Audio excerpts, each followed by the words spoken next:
सम्मानित अध्यक्ष अवकाश प्राप्त सह जिला विद्यालय निरीक्षक आदरणीय डॉक्टर जयराम मौर्य रत्न जी, कार्यक्रम के मुख्य अतिथि विज्ञान भूषण श्री विजय चितौरी जी प्रयागराज, जिला पंचायत प्रतापगढ़ के सम्मानित पूर्व अध्यक्ष आदरणीय प्रमोद मौर्य जी, पंचासीन आदरणीय रोशन लाल कुमार वैस जी, आदरणीय बड़े भैया आनंद मोहन ओझा ट्रस्टी जी, राजीव कुमार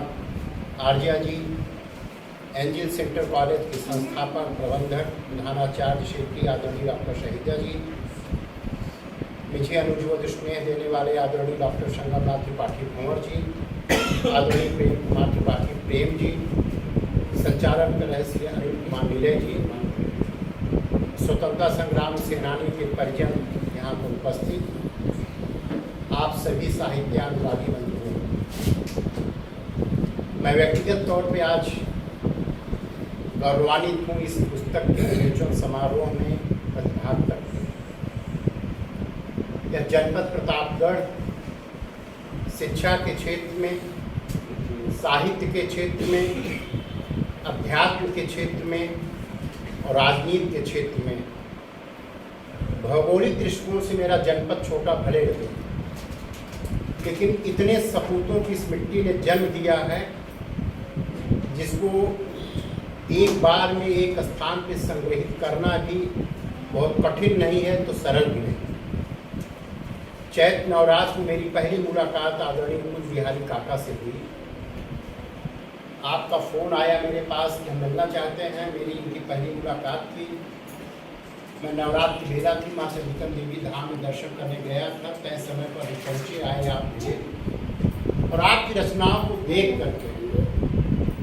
मुझे जहाँ आपकी प्रसन्नता भी हुई वहीं वेदना भी हुई, दर्द भी हुआ। प्रकृति के जुड़ी के लाल प्रतापगढ़ के माटी के सपूत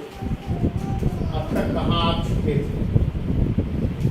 आपकी माँ कर्मा देवी बाढ़े पिता के घर में खेती उपजे अपने करने को चरितार्थ किया। उस माँ कर्मा देवी के सपूत ने लेखनी से कर्म कर दिया। इस पुस्तक को अभी मैंने प्रथम दृष्टया विमोचन के बाद देखा। आपकी एक बहुत बड़ी कृति माननीय मुख्यमंत्री जी के कृतित्व पे है, बहुत कुछ लिखा है और ऐसे क्षेत्र से आते हैं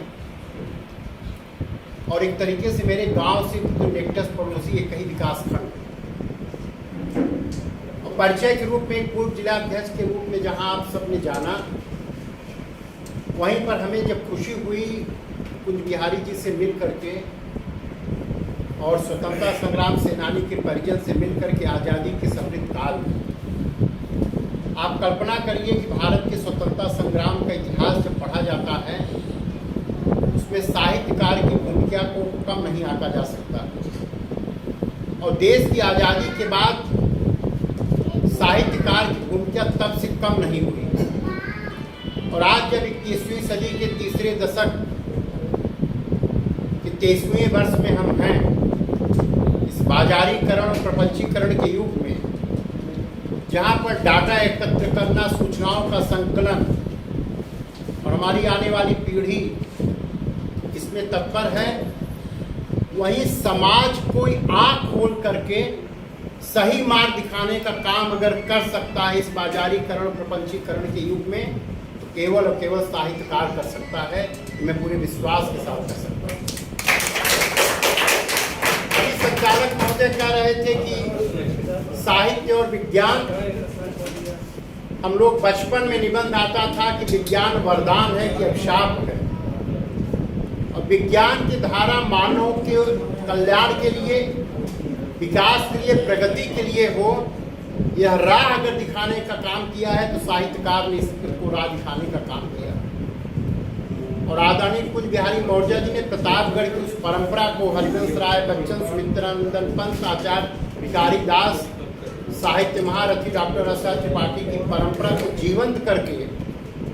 आपने इस लल्ला पे लिख करके, इस लल्ला को बड़े होने पर आज जहां मैं 21वीं सदी के तीसरे दशक की बात कर रहा हूं, चौथे और पांचवें दशक में समझने का, एहसास करने का मार्ग आपने प्रशस्त किया है। आप इस जन्मदिन की पावन बेला पे मैं आपको अंतर्मन की अपनी शुभकामना व्यक्त करता हूँ। आप स्वस्थ रहिए, मस्त रहिए, व्यस्त रहिए और इस तरीके से बहुत अच्छे लेखक के रूप में आपने लिखा है। हम तो बहुत आभारी हैं माननीय नरेंद्र मोदी जी के, देश के यशस्वी प्रधानमंत्री के, उन्होंने जब से बागडोर संभाली पद्म भूषण पद्मश्री का पुरस्कार ऐसे ही समाज के अंतिम पायदान पर खड़े व्यक्ति जो कल्पना नहीं कर सकता है कि मुझको प्राप्त होगा, दिल्ली नहीं जा सकते, व्यवस्था से सम्मान दिया है। आज हम कुछ बिहारी जी की स्मृति को देख करके व्यक्तिगत तौर पर मिल करके हम गौरवान्वित हैं। और ऐसा व्यक्ति समाज में अभिनंदनीय वंदनीय होता है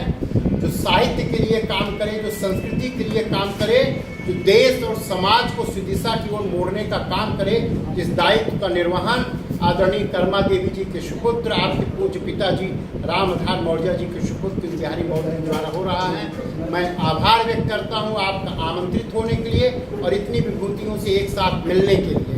हम धन्यवाद देते हैं शाहिदा जी को, संगमनाथ त्रिपाठी भंवर जी को, प्रेम कुमार धूमर जी को, रत्न जी को, प्रमोद भैया से हम बातचीत किए कि आज कार्यक्रम है कै बजे तक, आपने 3 बजे तक कहा, हम लोग दोनों चाय पिए, फिर साथ आने का अवसर मिला। इस तरीके के कार्यक्रम में जब कभी भी आप हमें जहाँ पर भी आमंत्रित करेंगे, याद करेंगे, साहित्य की सृजना में एक पथिक की भांति आपके हर पल सहयोग के लिए हम खड़े रहेंगे। जुलाई माह में हम आपके बीच में बोल रहे हैं। 31 जुलाई को मुंशी प्रेमचंद जी का जन्म है, प्रतापगढ़ उनका कार्य क्षेत्र रहा है, राजकीय प्रचार के प्रांगण में उनकी प्रतिमा स्थापित है। पूस की रात को पढ़ करके, गोदान को पढ़ करके, गोदान पे समीक्षा लिख करके हम 90% अंक प्राप्त करके प्रशासनिक अधिकारी तो बन सकते हैं, लेकिन बनने के बाद उस गोरी के दर्द को, पूस रात के दर्द को कोई उस कुर्सी पर बैठ करके एहसास करा सकता है तो डॉक्टर पी बिहारी मौर्य जैसे साहित्यकार ही करा सकता है। 90% अंक प्राप्त करके अधिकारी बनना एक विषय है, लेकिन उस कुर्सी पर बैठ करके गोदान और पूस की रात को भारत के समाज, भारत के ग्रामीण संस्कृति पे मद्देनजर रखते हुए काम करने की जो दृष्टि है, जो रोशनी है, वो कुंज बिहारी मौर्य जी की लेखनी से मिलती है। हम स्वागत करते हुए आग्रह करेंगे आप सबसे, मुंशी प्रेमचंद जी का भी जन्मदिन भव्य तरीके से और साहित्य प्रेमियों के बीच में, ये आने वाली पीढ़ी के बीच में जानी चाहिए, आनी चाहिए। बहुत समृद्धशाली भारत है, हमें गौरवशाली राष्ट्र के नागरिक, महान संस्कृति के अधिकारी हैं। हमें मुंशी प्रेमचंद जी के उस साहित्य को, रामधारी सिंह दिनकर की पंक्तियों को हर प्रकार से सब समाज के बीच में आना चाहिए। पुनः आभार व्यक्त करते हुए मैं अपनी वाणी को विराम देता हूँ। रोशन लाल जी को भी मैं धन्यवाद दूंगा, इस तरीके के कार्यक्रम में आपकी गरिमा में उपस्थिति रहती है। आज बहुत दिन बाद मिले हैं, मैं क्षमा भी चाहूँगा, आपकी माता जी की पुण्यतिथि थी, पार्टी ने मुझे गुजरात भेज दिया था, मैं आ नहीं पाया था, आपने स्मरण किया। प्रतापगढ़ में हूँ, जब भी इस तरीके के कार्यक्रमों में आप सबका आदेश होगा, ओम प्रकाश त्रिपाठी के अध्यादेश रहेगा, हम पहुँचेंगे। जनपद की भौगोलिक सीमा से दूर रहने पर मजबूरी रहना स्वाभाविक है। पुनः आभार व्यक्त करते हुए, धन्यवाद देते हुए अपनी वाणी को विराम देता हूँ। जय हिंद, जय भारत।